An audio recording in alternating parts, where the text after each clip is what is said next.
Hi friends, how are you? అందరూ బాగున్నారా? నేను కూడా బాగున్నానండి. ఈరోజు నేను మీతో మాట్లాడబోయే టాపిక్ మానసిక ప్రశాంతత. మానసిక ప్రశాంతత అనేది ఈ రోజుల్లో ఎంతమందికి ఉంటుంది ఫ్రెండ్స్?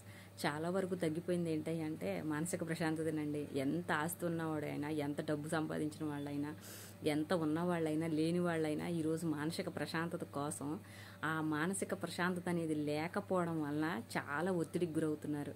ఈ రోజుల్లో అందరూ కూడా స్ట్రెస్ ఒత్తిడి, ఆ ఒత్తిడి గురించే చాలా ఒత్తిడికి గురవుతున్నారు ఫ్రెండ్స్.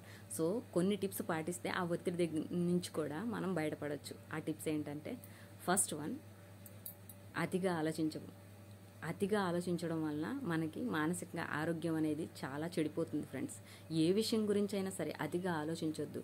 ఎందుకంటే మనం అది ఇంత జరిగిందనుకోండి, మనం అంత ఆలోచిస్తాం. సో అంత ఆలోచించడం వల్ల అది మన మైండ్కి ఎఫెక్ట్ అయిపోతుంది. మన మైండ్కి ఎప్పుడైతే ఎఫెక్ట్ అయిపోయిందో అది మన మానసిక ప్రశాంతత పైన దెబ్బ కొడుతుంది అనమాట. దాని తాలూకా ప్రభావం అనేది మన మానసిక ఆరోగ్యం పైన పడుతుంది.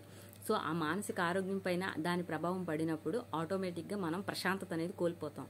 సో ఫ్రెండ్స్, ఏదైనా సరే అతిగా ఆలోచించడం మానేయండి. ఏ విషయం గురించి అయినా సరే, అది సమస్య అయినా, బాధ అయినా, ఏదైనా సరే అతిగా ఆలోచించొద్దు. దానికి తగిన పరిష్కారం ఖచ్చితంగా ఏదో చోట ఉంటుంది. అలా ఆలోచించాలి తప్ప అతిగా ఆలోచించొద్దు. సెకండ్ వన్, మనం కాసేపు సరదాగా నవ్వుకోవడానికి ప్రయత్నించాలి ఫ్రెండ్స్. మనం సరదాగా కాసేపు నవ్వించే వాళ్ళ దగ్గర కూర్చున్నాం అనుకోండి, మన టెన్షన్స్ అన్నీ పోయి సరదాగా కాసేపు నవ్వుకున్నా కూడా దాని తాలూకా ప్రభావం మన మనసు పైన పడి మనకి ఆ మైండ్ ప్రెషర్ అనేది చాలా వరకు తగ్గిపోతుంది. అలా తగ్గిపోవడం వల్ల మనకి కొన్ని తలనొప్పులు అయితే తగ్గిపోతాయి. కాసేపు సరదాగా నవ్వుకోండి, మీకే తెలుసు మనసు ఎంత తేలిక పడుతుందో. నవ్వు అనేది 40 విధాల మేలు అంటున్నారు ఫ్రెండ్స్ నిపుణులు. సో ఆ 40 విధాల మేలును మనం పొందాలి అంటే ఖచ్చితంగా కాసేపైనా నవ్వుకోవాలి రోజులు. థర్డ్ వన్, మూడోది ఏంటంటే, మనం ఫస్ట్ ఏదైనా సరే ఎవరైనా చెప్పినా, ఎవరైనా ఏదైనా టాపిక్ గురించి మాట్లాడినప్పుడు అయినా సరే దాన్ని విన్నది విన్నట్టుగానే, అందులో నాలెడ్జ్ ఉంటే తీసుకోండి, లేదు అనుకుంటే విన్నది కాసేపు విని వదిలేయండి ఫ్రెండ్స్. దాన్ని మన మైండ్కి ఎక్కించుకోవద్దు. మంచి అయితే ఎక్కించుకోండి, చెడైతే మాత్రం వదిలేయండి. ఓకే, మనకు ఉపయోగపడుతుంది, మనకు అవసరం పడుతుంది, దీనివల్ల మనకు మంచి జరుగుద్ది, లేదా మనకు అవసరం అవుతుంది అంటే మైండ్కి పెట్టుకోండి, మైండ్కి ఎక్కించుకోండి దాన్ని. కానీ దీనివల్ల వేస్ట్ థింగ్ అంటే ఒక్కొక్కరు ఏంటంటే పక్కింటి వాళ్ళ విషయాలు, ఎదురింటి వాళ్ళ ఊసులు, లేదంటే ఎదురింటి వాళ్ళ సమస్యలు, పక్కింటి వాళ్ళ సమస్యలను కూడా పట్టించుకుని దాని గురించి మైండ్లో పెట్టేసుకుని బాగా ఆలోచిస్తూ ఉంటారు. సో వాళ్ళ సమస్యలు, వాళ్ళ జీవితం వాళ్ళకు వదిలేద్దాం. వాళ్ళ సమస్యల గురించి మనకు అనవసరం. మన హ్యాపీగా ఎలా ఉండాలి అనే దాని గురించి ఆలోచించుకుని మన మనసును తేలిక చేసుకుంటే కనుక ఖచ్చితంగా మనం ఒత్తిడి లేని జీవితాన్ని గడుపుతాం.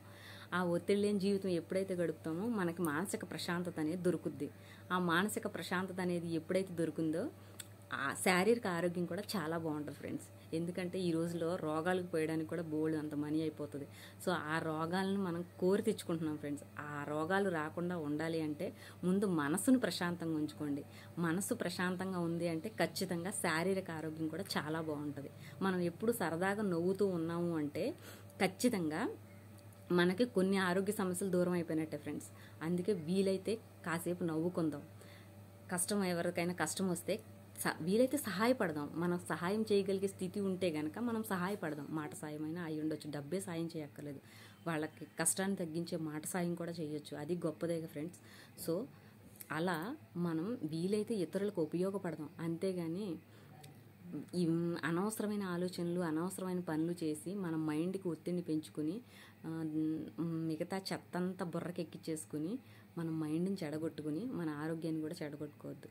నా వీడియో కనుక నచ్చినట్టయితే లైక్, షేర్, సబ్స్క్రైబ్ చేయండి ఫ్రెండ్స్. ఇలాంటి మరిన్ని టాపిక్లు మీతో పంచుకోవాలని, నాకు తెలిసిన కొంత నాలెడ్జ్ అయినా నేను మీతో పంచుకుంటాను ఫ్రెండ్స్.